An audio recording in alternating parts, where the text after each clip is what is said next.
నైరుతి బంగాళాఖాతంలో ఏర్పడిన అల్పపీడనం పూర్తిగా బలహీనపడింది. అయితే దానికి అనుబంధంగా ఉన్న ఉపరితల ఆవర్తనం 1.5 కిలోమీటర్ల ఎత్తు వరకు ఆవరించి ఉంది. దీని ప్రభావంతో దక్షిణ కోస్తా, రాయలసీమ ప్రాంతాల్లో అక్కడక్కడ వర్షాలు, ఉత్తర కోస్తాలో ఒక మోస్తారు వర్షాలు కురిసే అవకాశం ఉన్నట్లు విశాఖలో తుఫాను హెచ్చరికల కేంద్రం డ్యూటీ ఆఫీసర్ సుధావల్లి తెలిపారు. ఇతర కోస్తా తీరం వెంబడి గంటకు 45 నుండి 55 కిలోమీటర్లు, ఆపై 65 కిలోమీటర్ల వరకు గాలులు వీచే అవకాశం ఉందన్నారు. తీరంలోని అన్ని పోర్టుల్లో ఎల్సీ నెంబర్ 3 ప్రమాద హెచ్చరికలు కొనసాగిస్తున్నట్టు చెప్పారు. నిన్న ఉదయానికి పశ్చిమ మధ్య బంగాళాఖాతము, నైరుతి బంగాళాఖాతం మీద ఉన్న వెల్ మార్క్డ్ లో ప్రెషర్ ఏరియా ఈరోజు ఉదయం 5:30కి అల్పపీడనంగా బలహీనపడింది. అది ఉదయం 8:30కి మరింత బలహీనపడి లెస్ మార్క్డ్ అయిపోయింది. కానీ దాని నుండి ఉన్న ఉపరితల ఆవర్తనం 1.5 కిలోమీటర్ల ఎత్తు వరకు ఆవరించి ఉంది. దాని ప్రభావంగా మనకి దక్షిణ కోస్తాలో, దక్షిణాంధ్రకి, రాయలసీమకి అక్కడక్కడ వర్షాలు పడే అవకాశం ఉంది.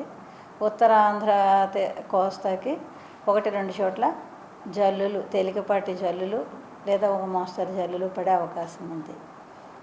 దీని ప్రభావంతో ఉత్తర కోస్తాలో 45 నుండి 55 కిలోమీటర్లు పర్ అవర్ వేగంతో గాలులు అప్పుడప్పుడు గస్టింగ్ టు 65 కిలోమీటర్స్ పర్ అవర్గా మారుతూ గాలులు వీచే అవకాశం ఉత్తర కోస్తాకు ఉంటుంది.